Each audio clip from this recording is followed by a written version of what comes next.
For the next half hour, the man repeatedly rode the elevator down, stormed through the lobby, marched outside, then came back again.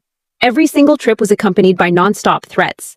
He claimed the police were coming. Then his lawyer was flying in to destroy my life. Then his friends were on the way. Each time he got louder. Each time I got more nervous.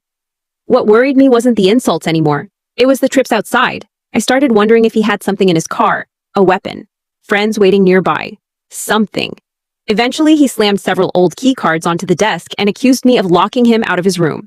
He demanded new keys. I made them while he screamed at me the entire time. Minutes later, he was back again, threatening me and promising that when his people arrived, I was fucked. That was enough. I'd never kicked a guest out before, but this had gone way beyond customer service. I called the police. 15 minutes later, 2 officers arrived. Relief washed over me. Finally, I thought, someone is going to help.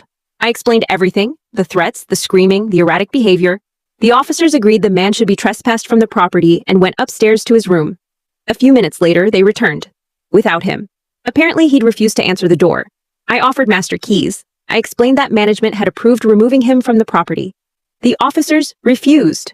According to them, he had an expectation of privacy inside the room, and they weren't willing to get involved in removing him. I was stunned. The same man who had spent the last hour threatening me was now untouchable because he closed a hotel room door.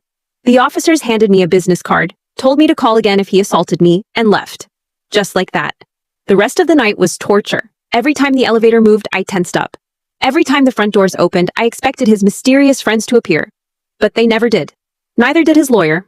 Eventually, he stayed in his room and I finished my shift alone, running entirely on adrenaline. When I finally got home, I discovered I couldn't sleep. I couldn't stop shaking. The whole experience left me with one conclusion. Being a night auditor is a lot more dangerous than people think. The police weren't nearly as helpful as I'd hoped. And I definitely don't get paid enough for this job.